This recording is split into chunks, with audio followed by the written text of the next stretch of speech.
Thank you, everybody, for showing up today for the police and fire. I'd like to call the meeting to order. I'd like to do a little bit of housekeeping before we start. My name's Kevin Ramsey.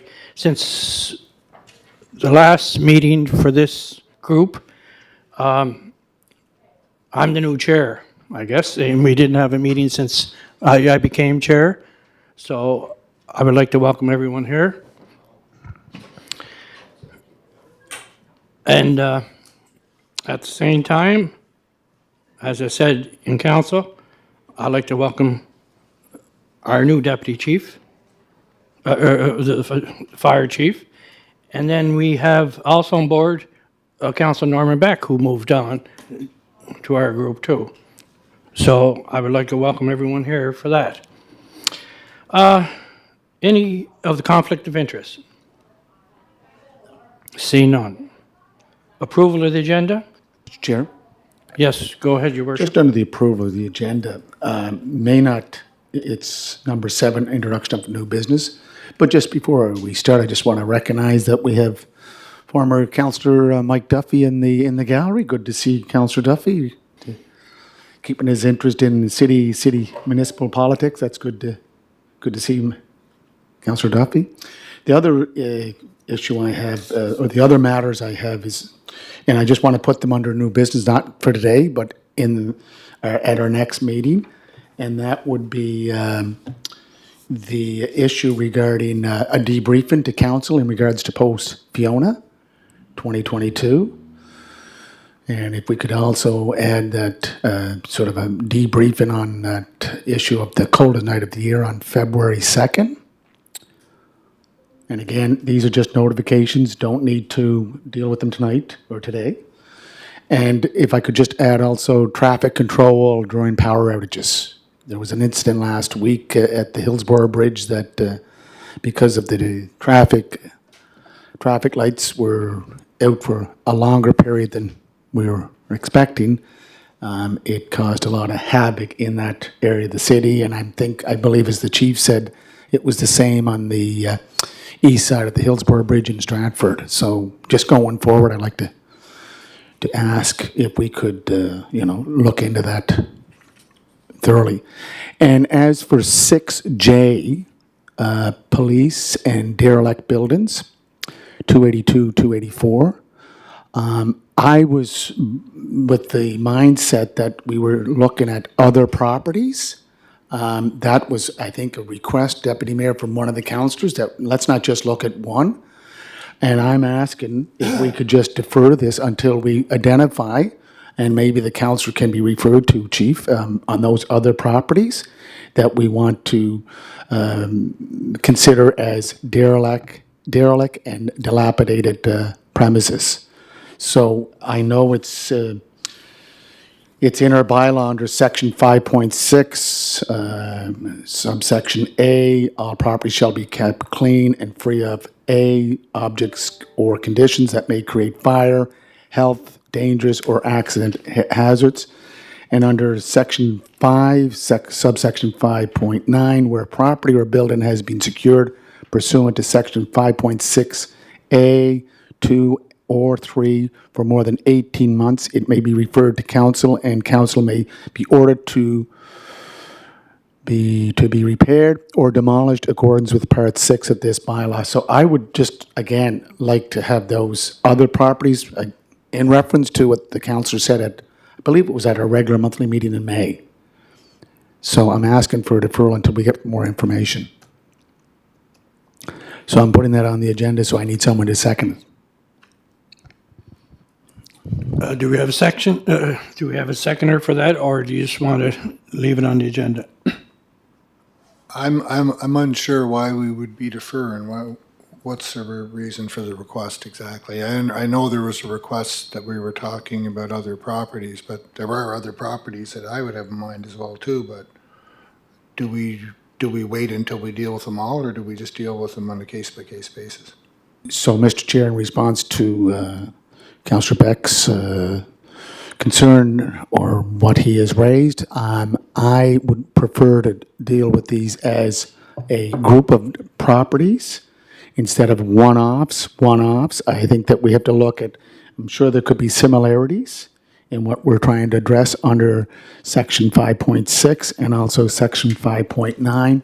And I think that we could be coming back for the next few months, or 5 months, or 6 months, dealing one property at a time. I think it'd be best to look at these dilapidated unsightly premises as a whole.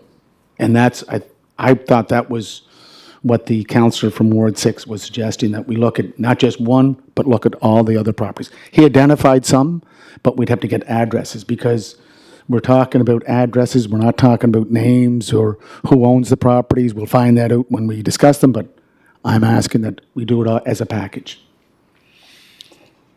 Just go ahead. So are you talking about developing basically an inventory of all the units in Charlottetown that would be under consideration in this? I mean, that would be, like I said, I would have there would be other properties that I would have noted in discussions with various people as well too, but are you requesting that we identify all the properties that would fall under sections 5.5, 5.6, whatever sections of our bylaw, and then proceed from there? So Can- I'm just trying to understand Nope. exactly what you're asking for here. Councillor Beck, if you want to refer to it as an inventory, yes. I think that we have to look at an inventory, and that way we can look at if there are similarities between properties, that we can make a decision instead of just one property, it could be several properties, especially, Councillor Beck, when it falls under Section 5.9, where a property or building has been secured pursuant to Section 5.6A, 2, or 3 for more than 18 months. And if you look at our bylaw for dangerous, hazardous, and unsightly premises bylaw, there's a penalty system in our bylaw that, we should be looking at exercising or utilizing in the future. I think we just can't identify, I think this point was made by the council from Ward 6. We just let's not identify one property. Let's look what is out there and deal with it as a package. And that's and again, Chief Brad McConnell, I wasn't expecting a whole list. I just thought some of the properties that were identified by the councillor from Ward 6, they would be part of this package. But when I saw the package, I said, I'm going to ask for a deferral until we look at the other ones. And I think we have time because we've been discussing this issue for some time. But I don't think and I don't disagree, but at the same time, our bylaw officer is basically going around when he sort of gets complaints, right? And this is, I don't know if it's a neighbor or whatever it is that sent out the last email, but the other properties, we were not getting emails on them, or we weren't getting complaints on them. So this is one of the reasons this was brought up, because it's been 5 years. I'm gonna say. 2017 or 2019? Yeah, and we just want to know where we're at with it and what council wants to do with it, or what the city wants to do with it. And, but it's these other properties that our councillor brought up the other night. Like, he knows the situation on one of them. I don't know why he even put even that one up there. But at the same time, the other ones, the bylaw officer's been checking things out, what I understood, and there's not a whole lot of, there's no complaints coming in about them, I guess, is what I'm trying to say. And because he goes and checks them, and then people are sort of cleaning them up as they go. But, and I understand what you're saying, Your Worship, you don't have them all in one group, but, I mean, we can be here till this time, next year doing it. Mr. Chair, I know it's a complaint-driven system, just like we do in planning, but I think now we've been dealing with this issue for the last number of years. I dealt with this issue when I was a councillor back in 2000, 2006. Which issue are you referring to? 2000 to 2006, or this issue right now? The issue I'm talking about is dilapidated, dangerous, hazardous, and unsightly premises. The bylaw? The or- bylaw, Bylaw, and again, go back to where 5.9, section 5.9, it says it may be referred to council and council may. We're not obligated. Shall is not there. This is a may. So I know do have an opportunity, because we've opened up this debate on this issue, and let's look at other properties, whether your zoning, our bylaw enforcement officer receives a complaint or not. One of the councillors identified some of those properties, and I think we should follow up. And the councillor from Ward 3, Councillor Norman Beck, has identified that he knows of some properties that should be addressed also. So let's look at the whole picture instead of a snapshot of one property and then go out and get more snapshots. Just go ahead, Councillor Beck. I don't see one being necessarily tied to the other. I do agree with having an inventory. I do agree with looking at it as a citywide perspective in terms of identifying where are the properties that we have to be looking to address under our bylaws as they currently exist.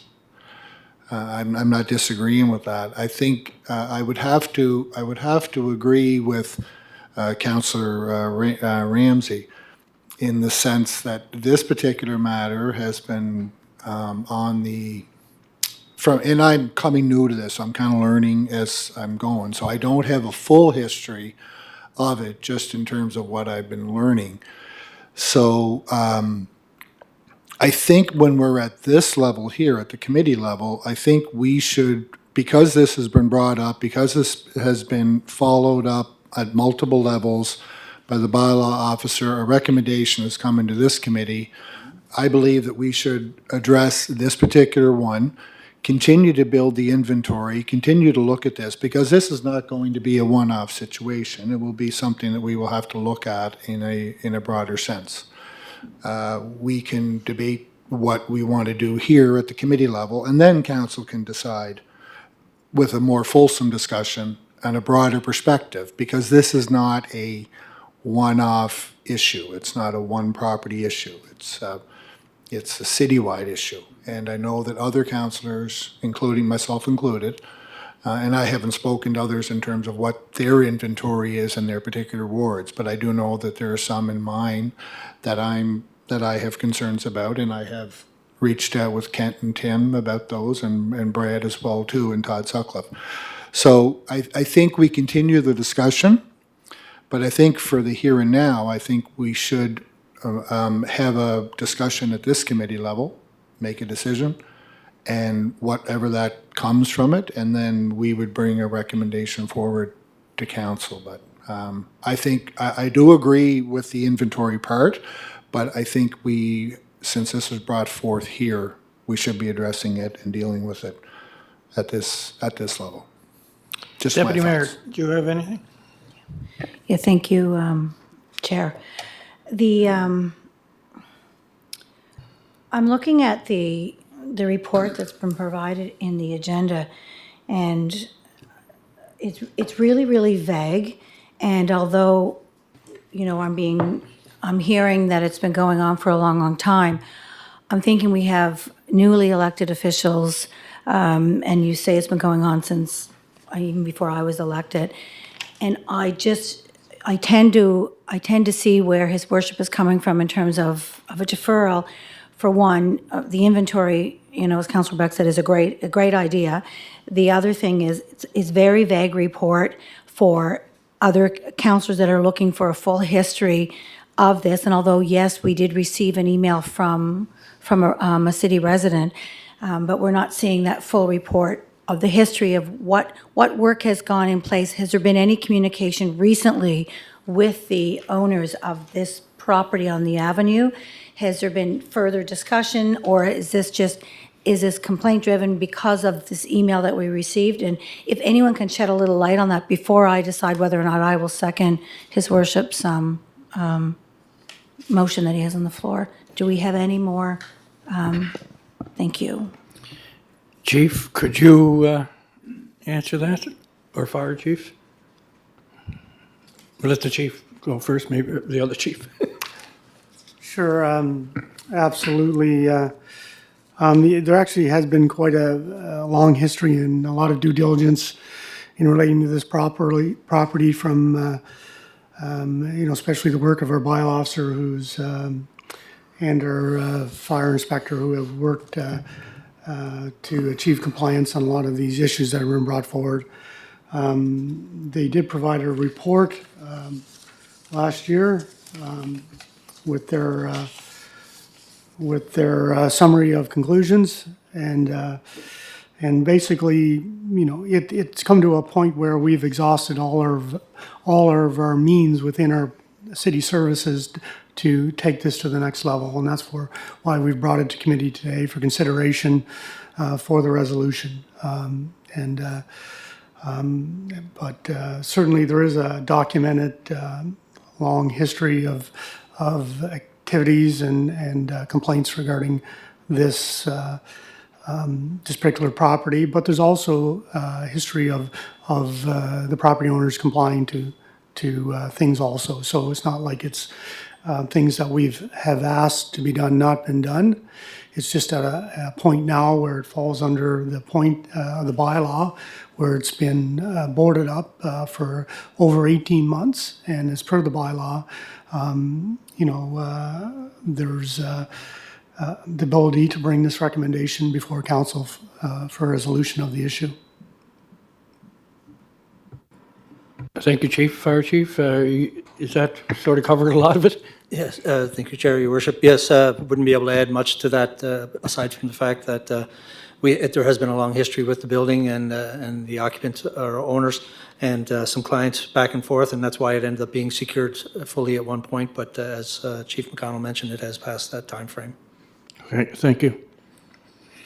So, Councillor Ramsey, Your Worship. appreciate the amount of time that you're allowing us to discuss this issue, but again, I would like to see the whole picture, and I think the whole picture includes the inventory that we're talking about, or that was raised at the regular monthly meeting in May by a councillor, and that way we can look at comparisons of, okay, do we buy the property, or do we look at buying all the properties? These are options on the table. So we make a decision on one and say, okay, let's buy the property.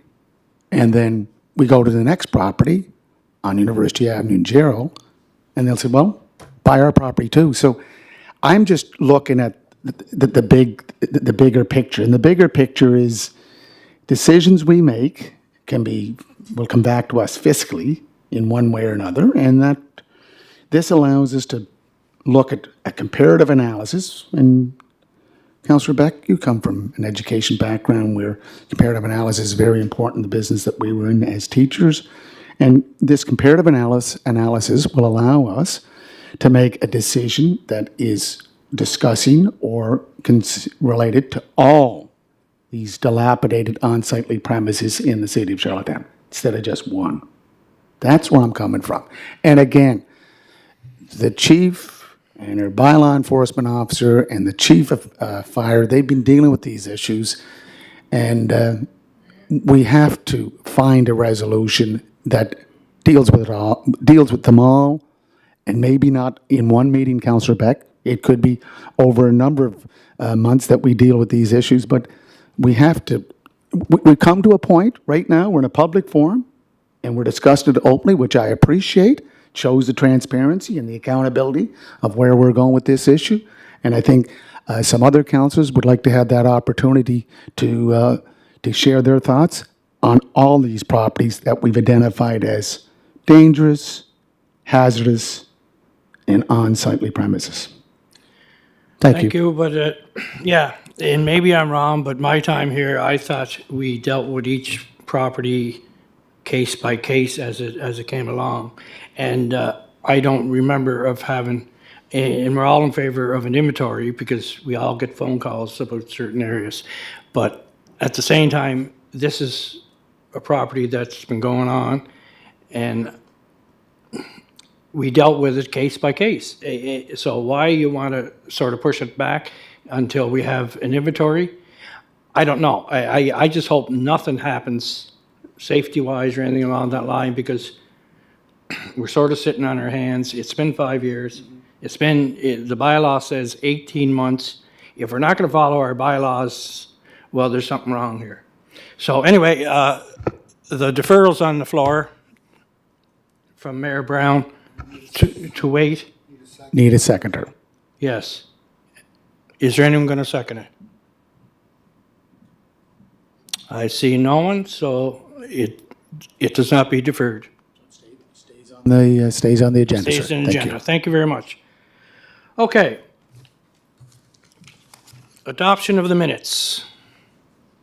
Our last minutes from February 28th, 2023. Councillor Beck, you want to adopt them?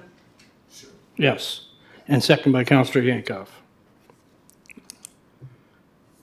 Is there any business arising from those minutes? See none? We'll start with reports. Would you, one thing, would you want to do that right away since we have people here? Like put J to number 1? Jay, So then they don't have to hang around for the whole thing. I would move J to A to J. Is that okay with you, Lana, or your deputy mayor? Okay, so we're going to move J to A and move, and then after that, we're just going to go right down the line. Is that okay? Chief, two chiefs? Yes, Chair. Okay. Okay, the derelict under police. Chief Brad McConnell, thank you. Chair, I don't know if I need to provide any more history other than just reinforce that, this recommendation is the lax mechanism that we have as services to recommend to committee and council to resolve the issue. So that in this report, that we recommend that a resolution be brought before council for consideration of the following: that the Public Works Manager be authorized to demolish and/or renovate the building located at 282 University Avenue, Charlottetown, PID 359802, deemed necessary by a city building inspector and Charlottetown Fire Inspector. Also to remove any other materials, debris, to clean up and properly dispose of the same, and to do any infilling required to return the property to its original safe state at the owner's expense on the property located at 282 University Avenue, Charlottetown, PID 359802, in accordance with the terms of the dangerous and hazardous and unsightly bylaw of the city of Charlottetown. Any questions on that? Councillor Beck? Just the part on demolished and/or renovate. Is renovation or salvaging the property an option here? Is there, I'm not sure. I understood what the motion was to be put forth to demolish and remove the debris. Is the renovation, I'm not sure why that's part of it. Could you expand on that for me, Chief? Yes, that's standard within the bylaw wording and Okay. phraseology. And still, the opportunity allows, from this recommendation to the time of council, further consideration for the stakeholders, family, to find other ways to meet compliance. Very good. Thank you. So you would like this moved to council, am I correct? Of this resolution? Does council have to approve this, or? Yeah, we're making a recommendation, but Yes. Yeah. Yeah. I'd like to add a friendly amendment to it, and that friendly amendment goes back to the discussion we had prior to rejecting the deferral, is that we also look at the other properties that would be identified or fall under the category of dangerous, hazardous, and unsightly premises. It's a friendly amendment. Are we good with that? I agree with the friendly amendment, Yeah. yeah. Have an inventory started. So we start an inventory as part of this motion, that we create that inventory? Is that the idea?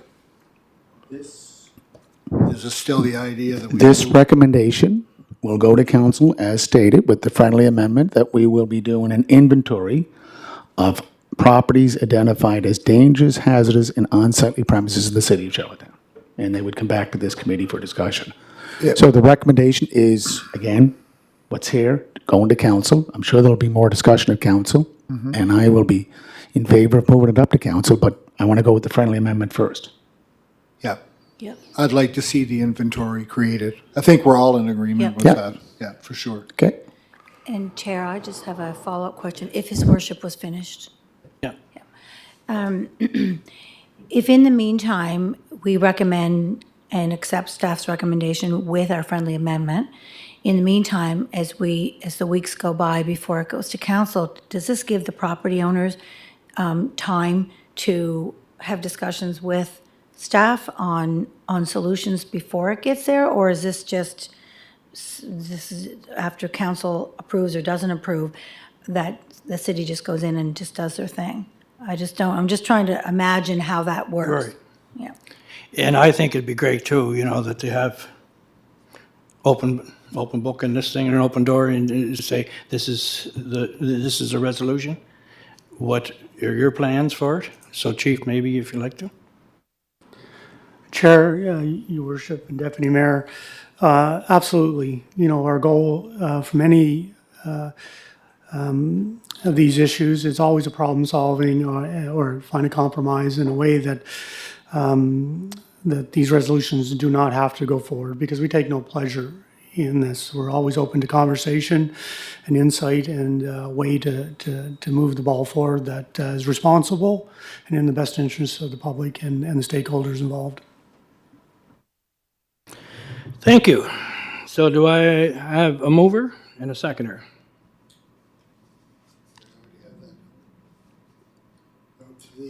No, Friendly amendment? Or move it? We have the original. The original. we have the original, yes. The original's by you and me. Plus, we're going to add on the friendly amendment. Chief, please, right?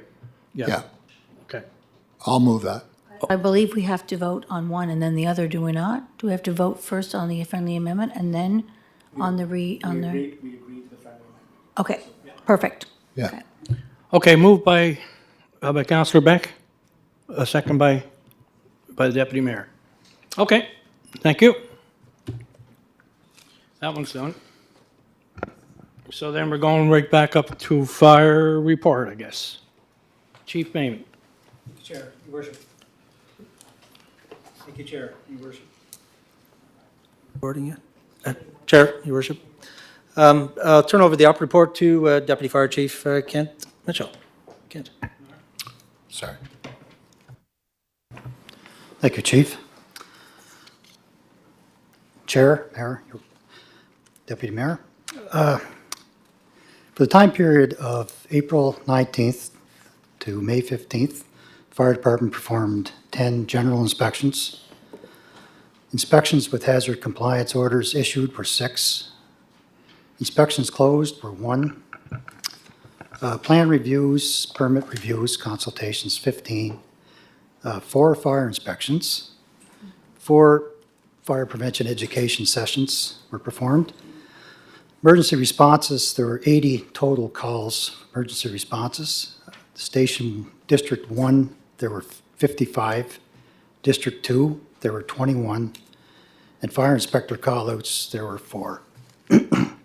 During this time period, there was also department training consisted of job performance reviews, live fire training, motor vehicle accident extrication drills, marina firefighting practices, forestry firefighting practices, search and rescue training, ladder and aerial apparatus training, and fire apparatus pump operations.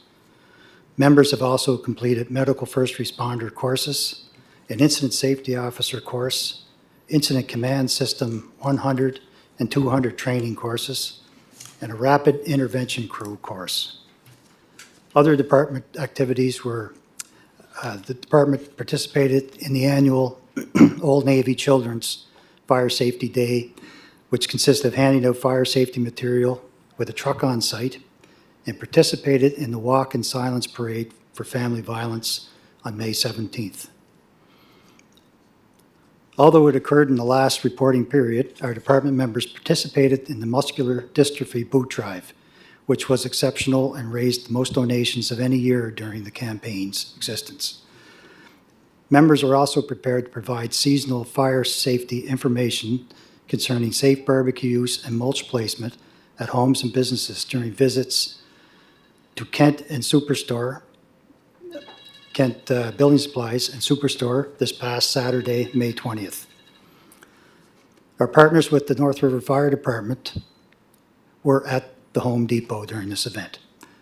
The department was appreciative of the opportunity to speak and participate in the recent mayor's discussion on unhoused encampments and looks forward to helping develop solutions to the concerns raised by all members of the community in attendance and going forward.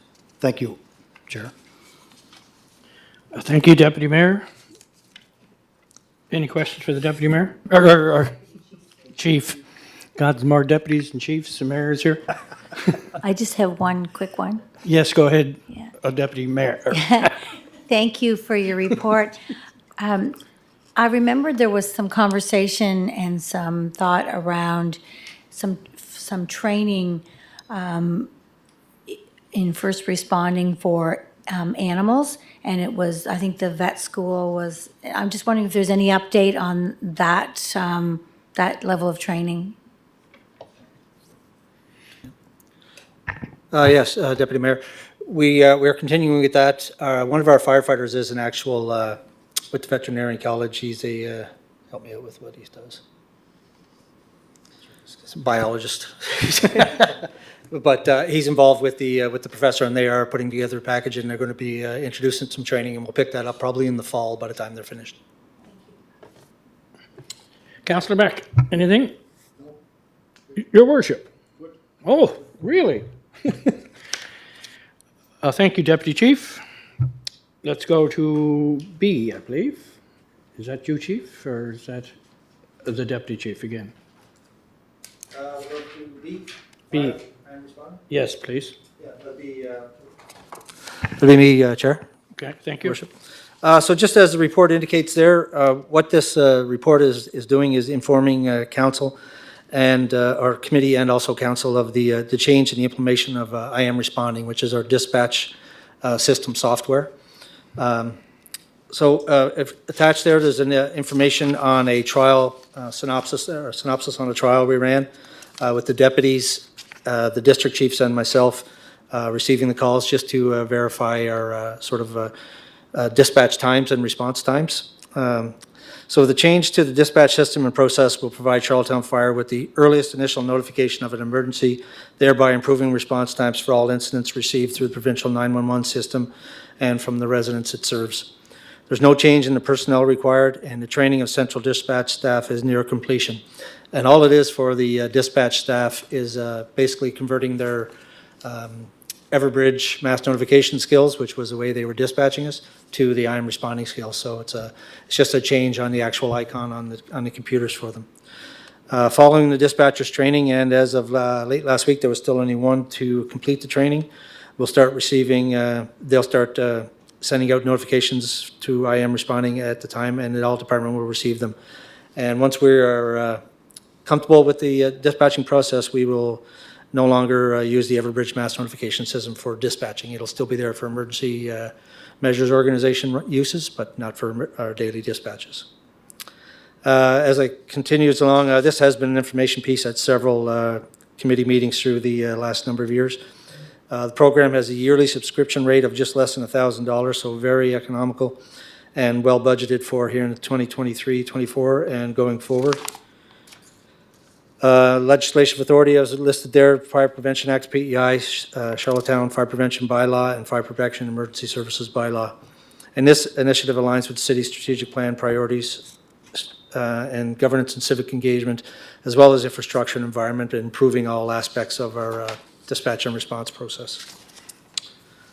So willing to answer any questions on the I Am Responding, as we're very close to operational. Thank you for that, Chief. Are we all good? Okay, thanks again. Now, that'd be a great idea, too. Like you and I had our meeting, and you explained everything to me, and I thought it was great, so. Okay, fire, I guess we're going to stay with fire staffing? Yes, just a staffing update, Chair. With the newly promoted Deputy Fire Chief, Ken Mitchell, he's left a vacancy behind in our fire inspector ranks. So we will be, we're currently reviewing the job description and putting the job posting details together, and we will be, through the HR recruitment coordinator, very hopefully, shortly, hopefully posting the vacant position as soon as possible here to get that position filled. And it is budgeted for the 23-24 period. That's just a quick update on our staffing initiative in the department, Chair. Thank you very much. And the deputy chief would do a great job, I imagine. Any other questions on staffing? See none? Thank you very much. Police staffing updates. Chief Brad McConnell. Thank you, Chair. As you know, and your worship and other councillors in our committee, we were very fortunate on May 15th to hire 5 new constables into our ranks. We thank you for attending. It was a great event. And we'd like to welcome Adam Pett, Jesse McCabe, Greg Thompson, Kaylee Glant, and JoJo into the ranks of the Charlottetown Police Services. And we also use that time to celebrate the promotions of now Corporal Ron Kennedy and Corporal Tim Kaiser, very well deserving of their promotions. And the 5 new positions, we're very fortunate that two new positions were allocated for in this year's operational budget. One position was funds were made available through retirement, and 2 other positions were made available through 1-year funding from the provincial safe spaces proposal that we submitted to the province. So very fortunate to have different levels of government participating in what is certainly a time where investment in policing is required. Thank you, Chief. Is there any thought about we're going to be extended with the 2 officers, from the province, the funding? After, you said it's a 1-year, then does it fall back onto us again after that? That is certainly, Chair, something that'll have to be considered. These are full-time officers, and either if the funding, as part of this program, we are providing reports to the province showing the work of these officers, justifying this funding, and we will certainly look for that funding going forward. But it may fall to the case where we might have to find these positions through attrition. We are in a transitional stage within the police service, and we'll have a lot of retirements over the next couple of years. So there's always that option also. No, one of the reasons I asked is because, like, some of our officers are tied up on Houston Street there and then at Park Street and things along that line. And I know it's a city issue also. It falls under us. But at the same time, those programs are run by the province, and I was just wondering, like any bit of help we can get, is certainly going to help. Thank you. Chair? Councillor Beck. Yeah, Oh, Chief. sorry. Go ahead, Deputy. I was just going to clarify, so the 5 new positions are permanent full-time positions. They're not, 2 of them are not just 1-year terms, is that correct? There are full-time positions within the Charlottetown Police Services, this, as I had indicated many times, the availability of the options of hiring people on term or part-time is no longer viable for us. So to attract good people, we have to hire them full-time. Councillor Beck. Yeah, so it's kind of along that line. So those 2 you're referring to from the provincial funding are not in this 5. They are 2 additional above and beyond that. Am I correct? Or they are in, just to clarify? They're within the 5. They're within the 5, yes. Okay. Thank you. Excellent, Chief. Yes, it was a great ceremony, and things worked out well, and they seem to be very pleased. And if you're going to be one, I mean, may as be in Charlottetown, as I said that day, if you're going to be a police officer. Because we have a great force out there, so we're looking at that. The Canine Support Program, Chief?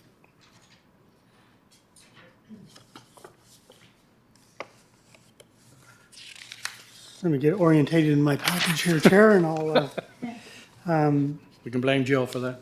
Yeah.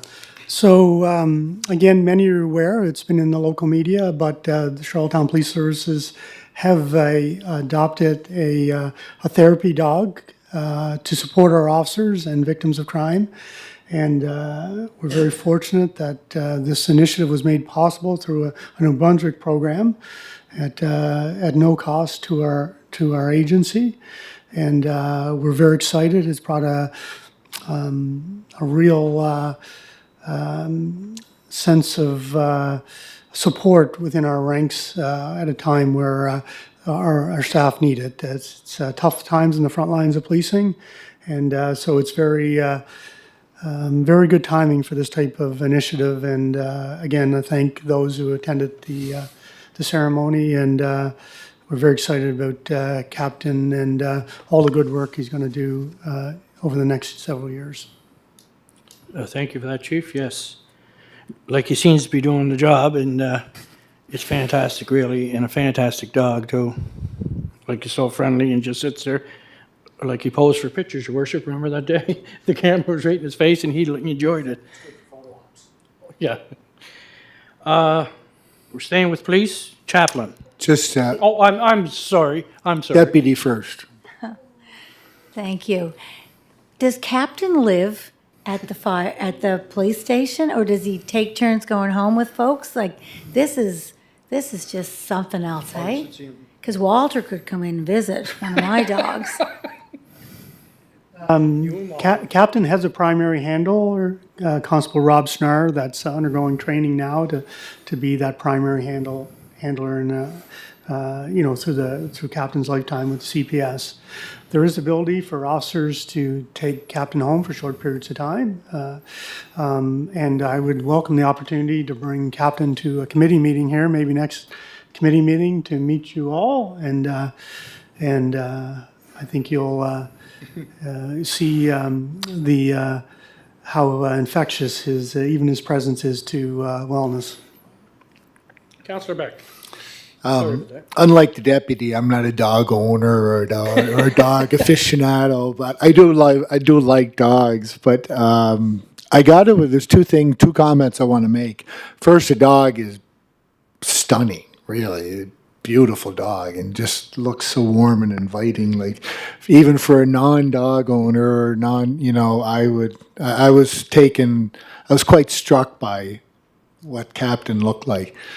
The other thing that was interesting is I did share this through my my social media on my Ward 3, and actually 3 people reached out to me, a direct message, who said they were so excited about the prospects that would bring. And I don't get a lot of interaction, quite honestly, on a lot of my social media, but this one did. Either a couple were through direct text messages, and one was through the message on the link. So just as an immediate feedback, the response has been nothing but positive. So it sounds like a tremendous initiative and a tremendous support for our frontline workers. So good on you guys for pulling that together. Chief. Chair, if I could just follow up on Councillor Beck's comments. Yeah, we feel that from the community also, and we're looking for Captain to be very heavily engaged in community events over his time with the CPS. So I think everyone will get to experience him and time to interact with the public and see it for the great asset it is to the city and the police service. Your Worship, you okay? Good. Whew, baby. Okay, G, downtown safety strategy. Chief.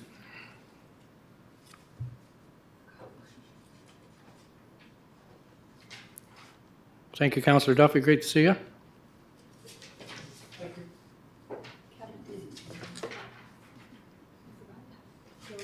Oh, wait, now, F. I'm sorry. The chaplain. I thought we did that. No? F, Chief, I apologize for that. I jumped over F.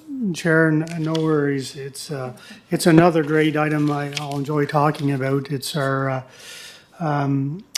new departmental chaplain You know, it's certainly one of our priorities to support our people and our community, certainly from a wellness perspective, but also to meet the everyday and ongoing challenges of the mental health crisis and that's affecting our city and nation, and recognizing that mental health crisis bleeds into our own ranks and the need to support our officers because of the constant exposure.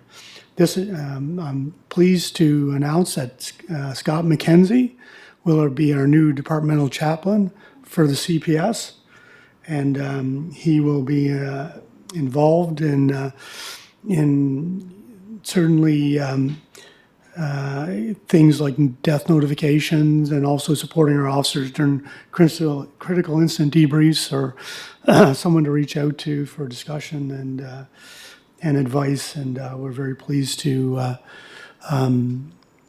welcome Scott into this first that I'm aware of chaplaincy role within the CPS. And I believe that the fire department has a similar program within their department, and we don't like to be second behind the fire department, but we're okay with it in this case. No, that's fantastic, and that's what I was going to ask too. Like, the fire department already has somebody around, so. We have, Chair, we've had at least 12 years now, we've had the chaplaincy program here and we're on our third or fourth chaplain now, so things have gone really well that way, and we reached out to provide some assistance when you were developing the program there with fire, police.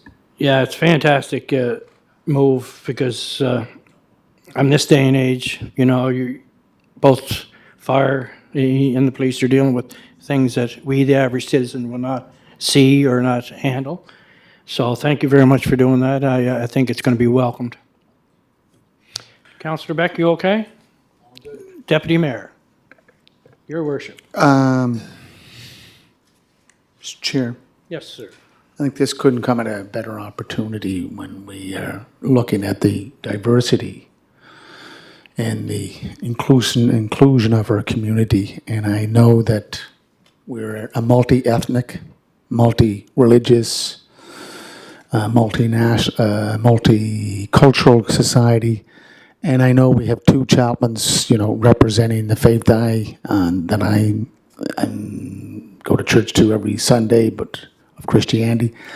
I think, you know, down the road, and I'm sure we can look at other models in other jurisdictions, Toronto or smaller communities, where there's a diversity of chaplaincy services to address the needs and concerns of the diverse community that we live in. So I think this going forward, I'm sure this is a good step forward. I know our fire department has been doing it over the last number of years. And I believe Chief, maybe, is it Reverend, I know who's the chaplain for the... Paula Hamilton. Paula Hamilton. Reverend Hamilton from St. Mark's Presbyterian Church. Anyways, it's just something that we should look at through those lenses, and hopefully with this new task force on equity, inclusion, and diversity, I'm sure this is one of the issues that we'll discuss. Thank you. Thank you, Your Worship. Okay. G, Downtown Safety Strategy. Chief. Chair, I think many are aware that we are working collaboratively with our downtown Charlottetown Incorporated to promote and enhance the safety in our downtown, support our local businesses.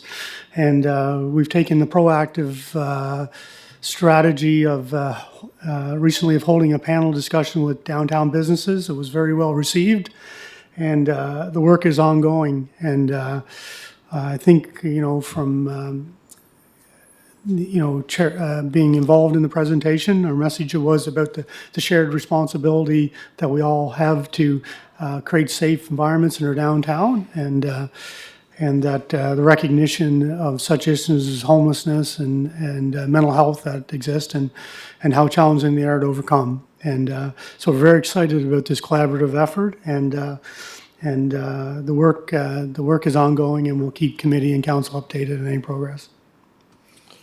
Yes, thank you for that. And your worship and the deputy mayor was there, and I was at that luncheon too, I believe, with the downtown businesses. It's Rod's here, and it's very well received, and they're very thankful for the work that we're doing.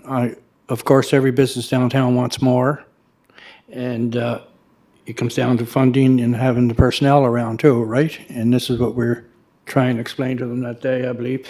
Like something that, as we keep saying, for both the fire and our police, we got to look at the budget next year because, we need more people and we need more boots on the ground. And it's very easy if I own a business on Queen Street and say, well, where are they? Well, they could be doing something else, or tied up somewhere else. No, I think it's great, and it's going over great with DCI. So we're just going to keep moving with that. Thank you. Mr. Chair, just going back to that meeting with DCI, I know Don Allen with DCI has asked numerous times about more police presence, foot patrol in the downtown. And I know police, or CPS, is extended to as far as can go now, which requires more police officers. So I know in this budget we have for 23, 24, an additional 2 police officers. And to look at it, maybe not in the short term, in the medium or long term, I guess we'd have to take our police force up to 67, 70 police officers to probably address something like that in the downtown. Chief McConnell? Your worship, I made it no secret that we're understaffed and below the Atlantic average, and unfortunately that has put us in a bit of a reactive stance when it comes to providing service, and very challenged when trying to provide extended services. There's no one that likes to walk the beat more than me in the downtown, and I would encourage it. I would love to see our officers walking the beat, getting to know the people at the street level and the business owners and supporting them. Delivering upon that is extremely challenging unless you have the resources.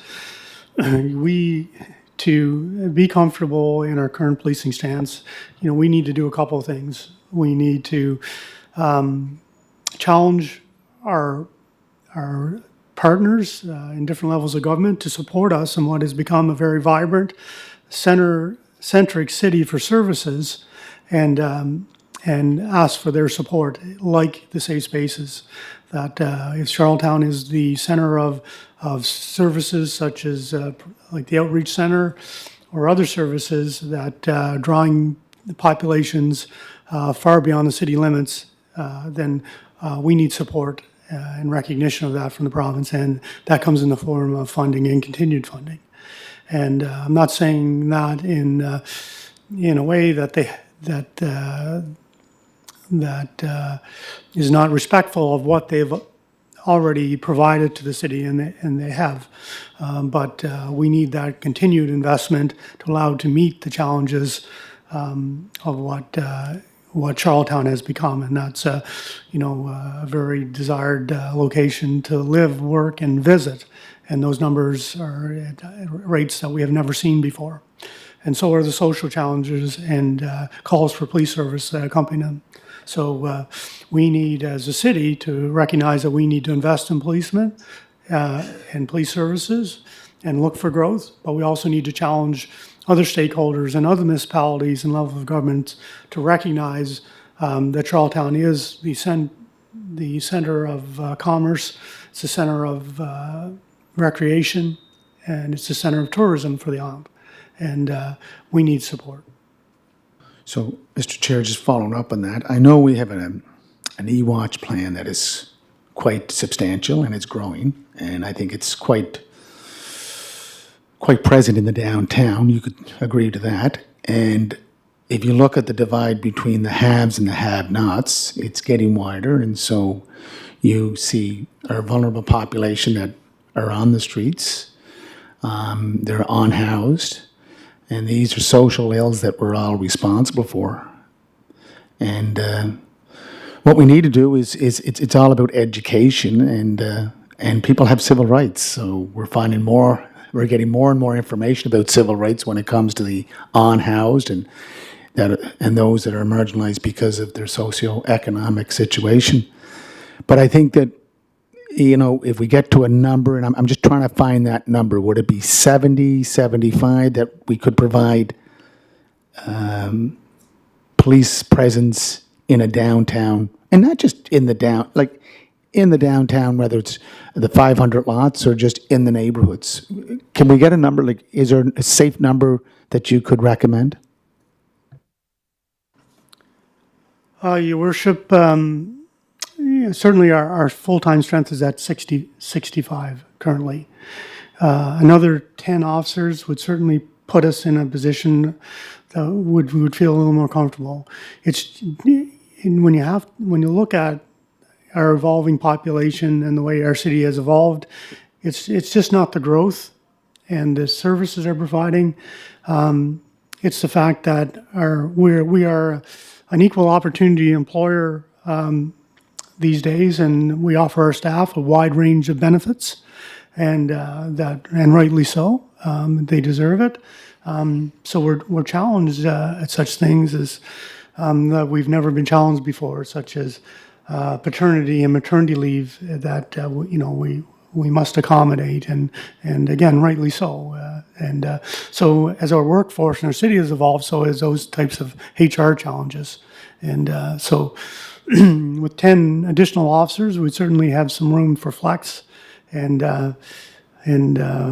ability to provide some extended services. Good. Thank you, Chief. Thank you, Your Worship. H, taxi bylaw.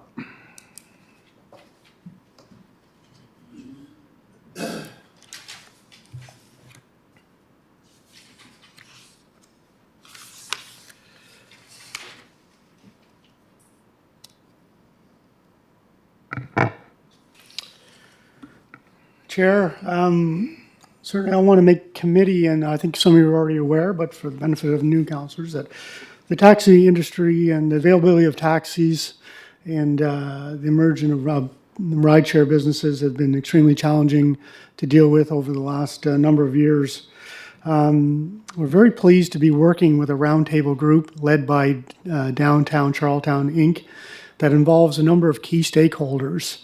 The Port Authority, the Charlottetown Airport Authority, the Hotel Association, people that are directly impacted by the lack of taxis and the lack of growth in the rideshare industry.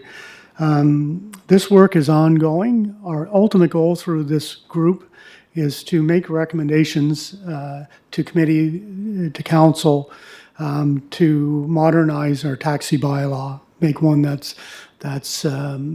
make recommendations that come from best practices through jurisdictional scans, and something that will work here in Charlottetown. I led the taxi task force in 2009, co-chaired with Doug Newson from the airport. We were able to make some inroads and overcome some of the challenges, but there's lots of work to be done.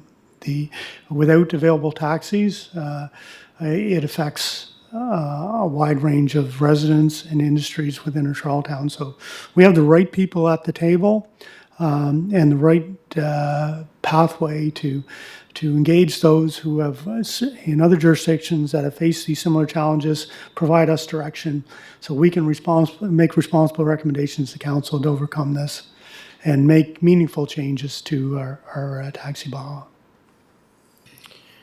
Thank you, Chief. Councillor Beck. Yeah, thanks for that, Chief. And again, pardon me, I just don't know the answer to this question, but we do have, I think it's called Carry, I believe is the island Uber, if you will, the car sharing service. Do they fall under any of our oversight or regulations, or do they, we're having the discussions with the taxi companies, and I guess does the because it's a relatively new thing for Charlottetown. I know the owners have recently, maybe 2 years they've been going, a year or two, I think they've been going. So probably going to continue to grow as it becomes, I think they're a fairly engaged company, and it looks like they've got, from what I understand, some ambitious plans about growth, and I think they're kind of surpassing, from what I understand, they've kind of surpassed their growth. So I guess I have two questions. One is, do we have any oversight, or do they fall under any oversight or regulation within our operations? And two, I guess, if they are going to be part of the future, should they be part of this discussion, ongoing, integrating, somehow making a balance, integrating them in with the taxi owners to, talk to Doug Newsom, talk to the airport authority to offer the most service that we can, because I don't think our tourism is going anywhere, and I don't think our growth, based on what we're seeing with our growth strategy and the official plan and all that, our population's not going anywhere. So if we're looking at trying to beef up that part of it, so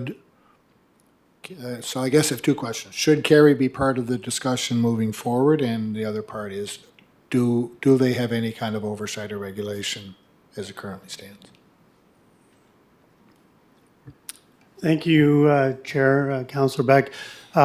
Kerry has been involved in our discussions. The group has met with representatives, and as the police services has also met with Kerry when they started to come into the industry to help them understand the bylaws. And this will lead into your second question. So the first question is, yes, Kerry is involved and has been engaged in the discussions. And the second is that Kerry is a provincial-wide body. And so our jurisdiction for the taxi bylaws is only within the city of Charlottetown. And they do not fall within the definition of a taxi stand or licensing, but they need to recognize what they can't do because of that. And what they can't do is stand and wait and use available taxi stands. They must, if they're in the city, their response to basically calls for service. They cannot stand and wait or advertise as a taxi within the city. So they have to be in compliance of the rules, but they're not a registered taxi service within the city. Good? Yeah. Deputy, you okay? I know I have a question. Okay. Yeah. I just can't see your light vision screen, so. Oh, yeah. Sorry. And I don't know if it falls in under this report, but I think it's fitting to bring it up at the time. A couple of years ago, we were in discussions with, I think at the time it was the Council for Persons with Disabilities. It's now, I think, called Resource Abilities. And there was talk about increasing our taxi options for those that have disabilities. And I'm just wondering, there was talk about funding, and I know that I've been in touch with a few folks that had mentioned there were some of these vans for sale, and it was, that, are we anywhere with that? You remember that, Your Worship? Yeah, and I'm just wondering, is there any update on that in terms of in those discussions with your taxi folks? Go ahead, Chief. Chair, Councillor Jankoff. Certainly, the mayor and I were both heavily engaged in that working group, and quite honest, and let the worship comment as he thinks is appropriate. But it was a very challenging file, and to get the taxi industry engaged in this, even though that there was funding provincially that was allocated, getting people and buy-in from the taxi industry was very challenging. And so he certainly, I can make note of this and bring this back to the working group with DCI to further the discussion. But I do not have an update other than that there is the opportunity for taxis to take advantage of subsidies to provide accessible taxis. You good? And just to add on to that, Chief, there were representatives from Resourceability. We had a representative from Summerside Taxi stand. Provincial government had, I think, Cody Clinton with through social development. Money was made available, and just as the chief said, there was no takers from our local operators because they just couldn't see the return on investment, ROI. And I think the committee has since then just gone dormant, and if there is a willingness to bring it back, I know the chief and myself and anyone else would like to bring it back and make it work again to see where we can restart this process. But just quickly on following up on Kerry, there's also PEI online taxi. So we have a taxi bylaw which doesn't address, as you said, Chief, doesn't address these online services. Other jurisdictions that do have taxi bylaws, that do have rules and regulations in place, they must accommodate for that, do they? Your Worship, it's been a while since I looked at the data, but there are different variations of the bylaw that accommodate ride sharing. I think as part of the working group at DCI, we are talking about the need for some provincial oversight and organization. We've had instances in the past where we've not approved taxi licenses within the city of Charlottetown, and then that taxi owner relocate to Stratford or Cornwall, where there's no bylaw to govern that, and then provide service to the city, really having no impact. So there needs to be a broader lens put on this because it is affecting the whole province. So you're looking more of a capital region focus on this issue. Is that what you're saying? Yeah, Because- provincially or certainly regionally for sure that Okay.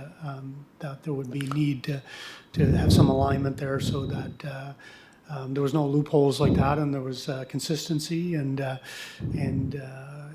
fares. We have a fare schedule for destinations within the city, but nothing for city taxis that take fares outside the city. Right. And I don't think we have any jurisdiction over online services like Kerry or PEI online taxi. So that's why I think we need to amend the bylaw to bring it up to 2023 and beyond. And I don't know if that is something that's responsibility of the director of corporate services, or we look at someone doing a scan, a regional scan on what's happening in other jurisdictions when it comes to online taxi services. Your Worship, that's exactly what's happening with the working group, the roundtable, doing that scan, and it's my recommendation that we continue on that pathway because we have the right people at the table. There will become a point where they're, as sitting with that group and having staff sitting on that group, our goal is to take advantage of that situation and bring recommendations from that group back to committee and council to modernize our taxi bylaw, but have it through that inclusive discussion where all the stakeholders have an opportunity to assess the recommendations and the future value of it.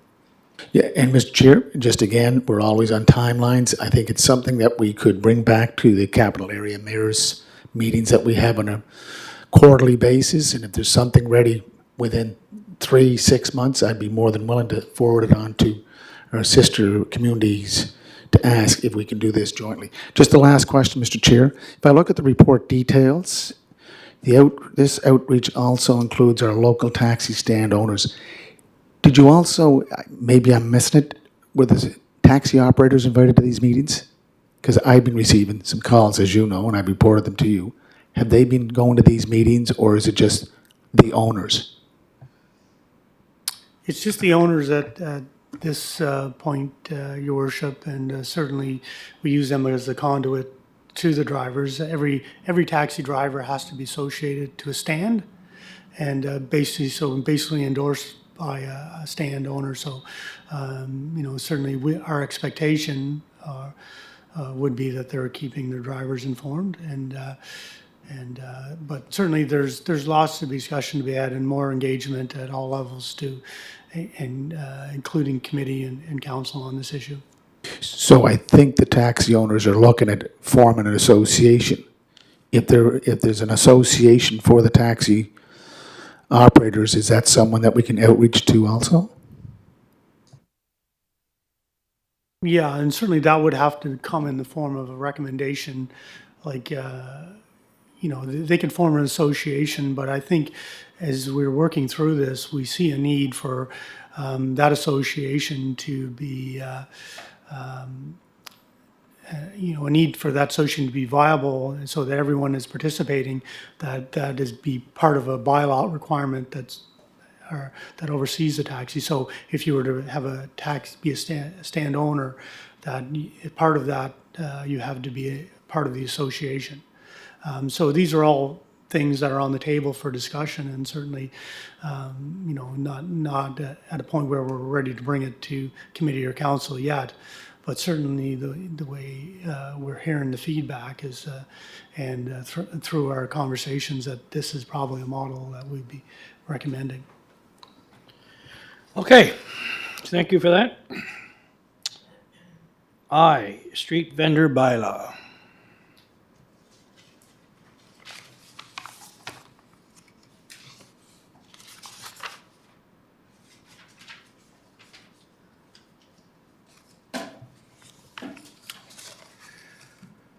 Chair, we are recommending that the COVID-19 temporary patio bylaw program be extended for another year, and that the fees associated to that program come in alignment with our street vendors bylaw to put it on an even playing field. There's, as you're probably aware, since June 25th, 2020, we've had this COVID-19 patio program that was felt necessary at the time to allow businesses to remain viable and allow them to meet social distance requirements and provide a safe environment. And there was much uptake on the program. But as we transition out of COVID and allow staff to properly make the adjustments, we're asking for an extension of this program for another year. That will allow us to fully assess the situation, make recommendation to council, but also to correct some of the unintended consequences from the growth of the patio program. Some patios are taking up more spaces than allocated. We need to correct that. We need to give fair notice for that. But there's also, certain, I think, recognition that we have that businesses have invested a lot of money in these patios and want to remain in those spaces. So this time will give time for consideration and reflection, but we feel it prudent to make this recommendation this time to extend it for another year. So we're up to how many now, Chief? 48? Chair, we currently have 23 spaces approved through the street vendors bylaw, and additional 23, I believe, through the COVID-19 temporary patio bylaw, which has increased the spaces used to 46. And I might add that I would have been prior to COVID-19 and how our downtown businesses and street available parking has evolved, that I would have been concerned a few years ago. I'm not as concerned in the current stance, and that businesses like Department of Veteran Affairs, a lot of people are working from home. The parking situation, isn't perfect, but isn't certainly not as challenging as it was during those time periods. Are we at our max for our spaces? Like is 48 the number that we can't go above that? I would certainly be recommending that we don't take on any additional spaces, and that each year we look at what is, and every time space becomes available, whether we want to reclaim that or not, depending on the situation at the time. Okay. Councillor Beck? Yeah, thanks for that, Chief. Just a little bit, I'm not sure if there's a typo here or not. In the second paragraph, it said the 23 spaces, we're paying 300 per parking space. The next paragraph talks about the temporary patio program where businesses pay 600 per parking space. And then in the last paragraph, we're recommending that it be increased to 600 per parking space. Should this first 600 be 300, or is that just a typo, or am I misreading something there? Well, maybe it doesn't read as well as intended to clarify. So it's, businesses approved under the COVID-19 patio program pay half, $300. People that were in the original program, street vendors bylaw, pay $600. It's our recommendation to increase the fees all to $600 to put everyone on an even playing field. Okay, gotcha. And just a comment I would have about this. I know there was some submissions that were put in for a pilot, whatever you want to call it. And it got addressed at Public Works, I understand, and got spoken to there. So just as a general observation, it seems to me going back to His Worship's silo statements, we're discussing the patios here under Fire and Protective Services. However, you have to make the application under Public Works. I'm just wondering as if we're going forward, should we have this all under one domain instead of, because in this particular situation where we are referring to, I had some discussions with the person that was looking to secure a parking space, and there was a bit of confusion as to where it was falling and how it was going to be addressed. And so I would like to see going forward that we have all of do one-stop shopping under one committee. And then therefore the community, it'll avoid any kind of miscommunications, because there's been a bit of a breakdown in communication here under this particular situation. And unfortunately, the resident businessman, local businessman, ends up being not kept in the loop. There's kind of holes missing. So I would like to see us consolidate that under one. I don't care where it falls, if it's Fire and Protective Services or Public Works. I'd just like to see it under one so that we can ensure better communication and understanding on everyone's part. So, be my 2 cents. Sorry, Deputy Mayor. Thank you. And just to build on what Councillor Beck had said, you can also throw into the mix that there's also a number of patios that you apply for through Planning and Heritage, which are on their own private property. So we actually have another committee that they fall under, which adds lots of confusion. And the other thing, I'm pretty sure the original 23 patios are up for a renewal. Are they not every 3 years? Are they not supposed to come back to council this year for their every 3-year encroachment order? Just checking on that. I have a few more questions after that. Chair, Councillor, that is correct. As part of our provincial obligations, there's an encroachment agreement that has to be reviewed and submitted to the province every 3 years. And so we have to remain in compliance with that. Go ahead. So just to follow up, does that mean that not only do the COVID 23 patios need to come back to council for a recommendation to extend another year, do the original 23 also need to come back to council this year to approve another 3 years for them to move on to an encroachment order? That is my understanding. We're on that cycle currently. So this is just given the ability that those recommendations can be put forward. So with the extension of the patio program. So the only thing we have here today is the 23 COVID wants to go to council. So we don't have a report and a resolution to move on to council for the other 23? Is it just for the COVID ones today? And if that's the case, what are we doing about the other 23 spaces that have already put their patios up? Yeah, certainly our bylaw officer has been working on this very challenging issue, and so certainly the first step in our pathway to getting this resolved is getting the COVID temporary patio program extended, and all of that and all the other approvals will have to come before council.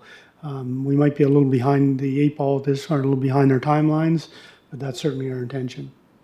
So today is just simply, not simply, but consideration of the extension of the COVID-19 temporary patio program.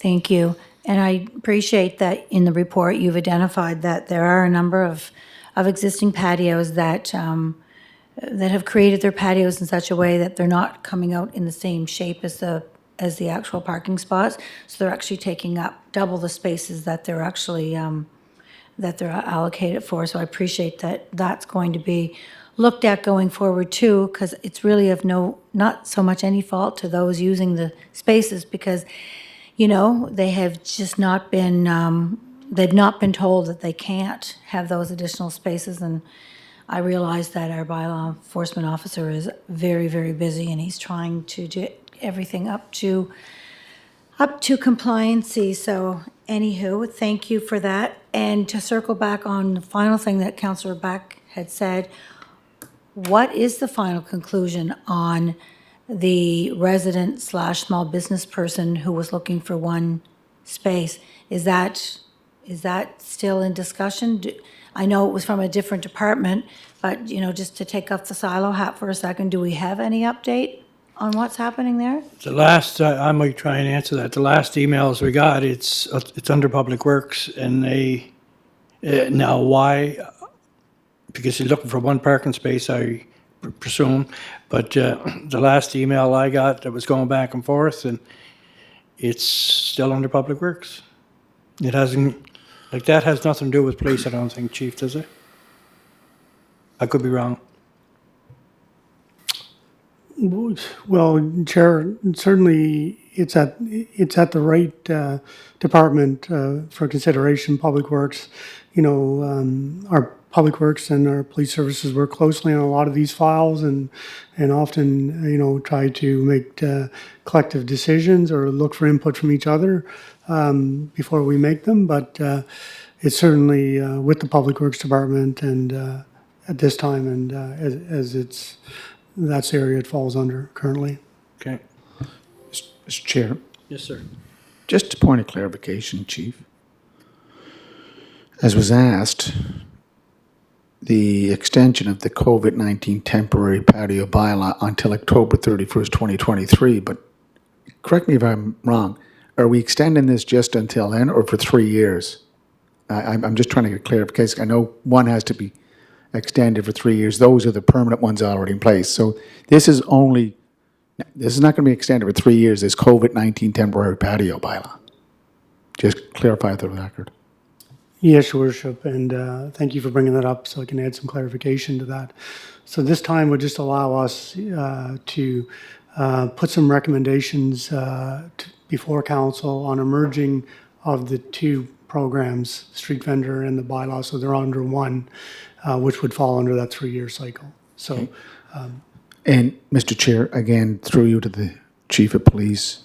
So Chief, I understand why the two departments are working together, because the design of these patios go to Public Works, and an engineer in their department reviews those drawings, specs for that they fit in the proper space required or available, and also the structural design, which I don't think you have that in your own department, so I can understand the collaboration.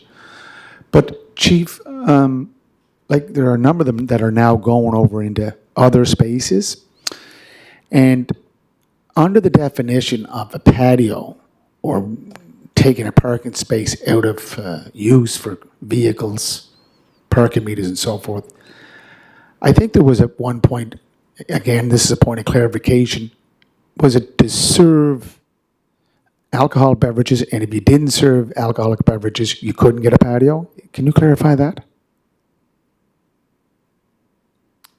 Yes, Chair, Your Worship. A couple things there. So we certainly been made aware of businesses that are at alignment with their allocated parking spaces, and I've asked our bylaw to officer to address that and give them opportunity to correct them. But your second question there, that is absolutely correct. The street vendor bylaw only provided patio consideration to businesses to put patios out that had a liquor license and serve food. Again, thank you for your patience, Mr. Chair. The reason I'm asking this because we have the street vendor bylaw and we have the COVID-19 temporary patio bylaw that was developed back at the beginning of COVID-19. And then we have two departments, Department of Public Works and the Department of Police, Correctional Service, Emergency Services. And currently these patios are for food service. I think that's, it's either in the street vendor bylaw or it's in the COVID-19 temporary patio bylaw. So if another service wants to take a parking space or parking spaces out of circulation, is it permitted in the bylaw?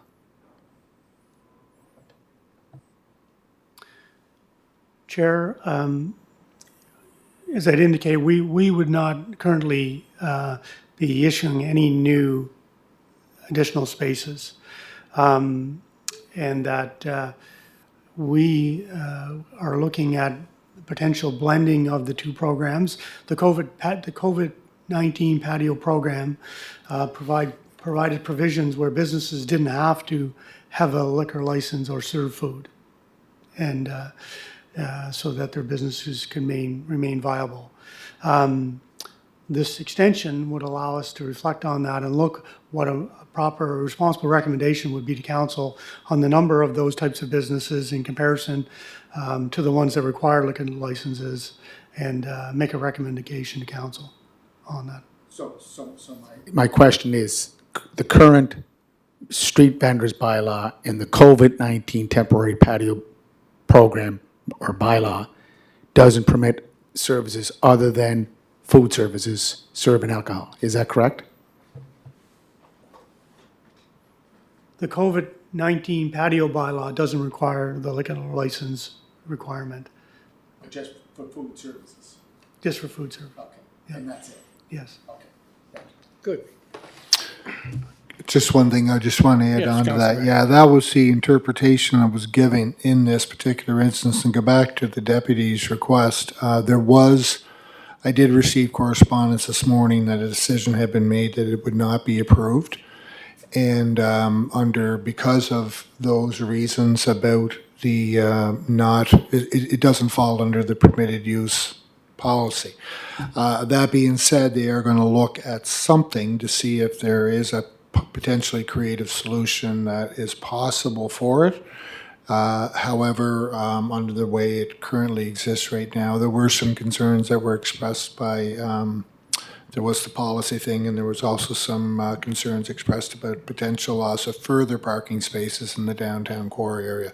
So I did have the opportunity to reach out to the individual, and so that person is now aware as well too. So that was just a recent development that unfolded this morning. So it's hot off the press.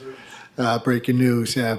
But anyway, I think there are some, as a go forward with our revamp policy or integrated policy, whatever we do, I think we have to look at, this is a bit of a unique circumstance in terms of the request that was put forward. It was requested to be a pilot, knowing, fully understanding that it did not fall within the existing bylaws. And I think it had merit. I think it was something that we would have been worth looking at. However, the decision is made, and I'll respect that decision. But I think on a go-forward basis, we will have to keep that in mind, coupled with a lot of the stuff that has been brought here today as well, too. So, you know, what the usage is for may have to be redefined or upheld, whatever it may be. But I think there has to be a bit of a larger discussion in terms of what that usage actually looks like. Okay. Chair? Oh, I'm sorry. So just for a point of clarification, that decision was made operationally. Council did not make that decision, is that correct? No, Yeah. no. No, so it never went to, so this was an operational Operational. request. Yes. And it was decided by city staff, not Correct. by city council. Correct. Following the bylaws that we have under the street vendors bylaw and the And there was no COVID-19. ability to apply for a variance or something that would continue on to council for a council decision. It was just, that was the end of it. Yeah. Is that how that works? That's how I understood it, that everything's been in discussions for a while, and they finally made the right, they finally said that was it, didn't it? And Mr. Chair, Okay. just We're on gonna- a variance of a come on, bylaw, I don't know, you have to, you don't get a variance, you have to amend the bylaw, which goes through a process. So I think I did explain this, that it has to be an amendment, and that amendment requires first, second reading, you have to go through the whole process. But at $600 a year, if you look at 3 spaces, 600, that's 1,800, correct? That's 1,800, is that 3 spaces at 600, 1,800? Yeah. So when you look at the revenue that would be lost because of those parking meters not being used, I think it's substantially higher of money's lost, or does it even out, Chief? Depending on the location.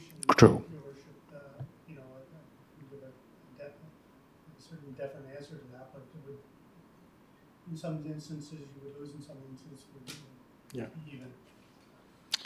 And Okay. just one more, sorry. Okay. Just one more on the future of the blending of the two bylaws and the recommendations and the discussions around how that's going to work, whether you have to serve alcohol, whether it's for food. I also would hope that we ensure that our accessibility lens hat is on our head when we make any future decisions on any of these, when we blend this bylaw together. And I know it's not going to be until next fall, but I think it's really important that we ensure that that accessibility lens is applied to any decisions we make. Thank You'll you. certainly take that in note. And maybe, Councillor Beck, you can take that to Public Works with you, since it's in another area. You're not on Public Works anymore. Oh, never mind. I'll send a note to Councillor I'll take McCabe. it. Okay. And take it, you can Thank take Your it to the Worship. attention to the chair of the. Yes, I'll send it to, yes, Okay. thank you. Thank you for that, Deputy Mayor. Okay. K. Proposed traffic bylaw amendment, please.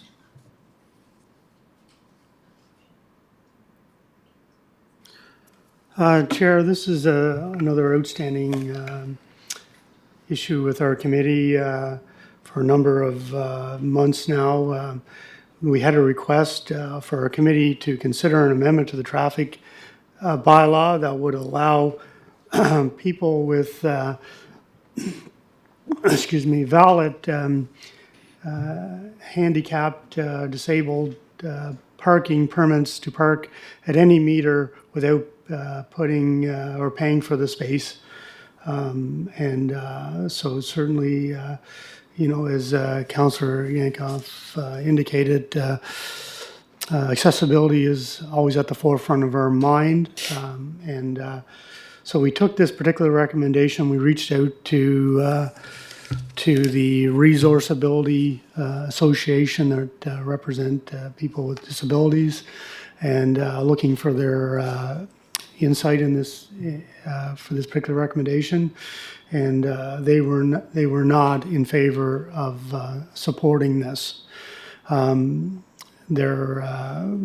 Their association advocates for equity and inclusion and accessibility and not special treatment, and thought that this recommendation amounted that. And although I believe in the spirit of this recommendation being coming from a very sincere and thoughtful place, we certainly wouldn't want to recommend to committee or council that this be put forward without the support of the Resource Ability Association.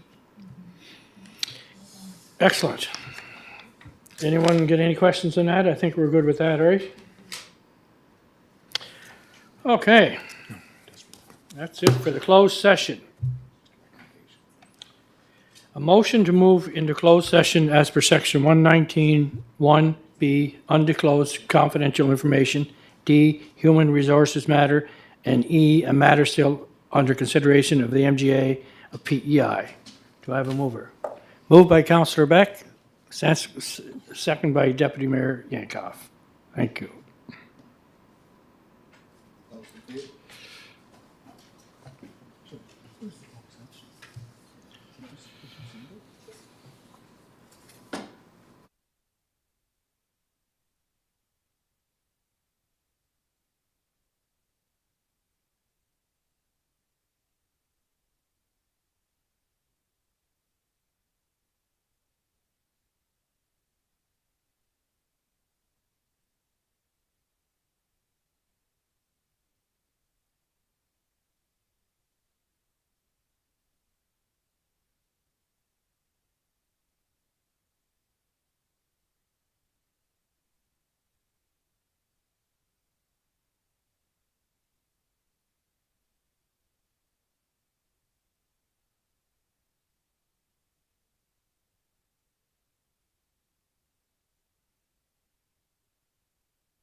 sorry.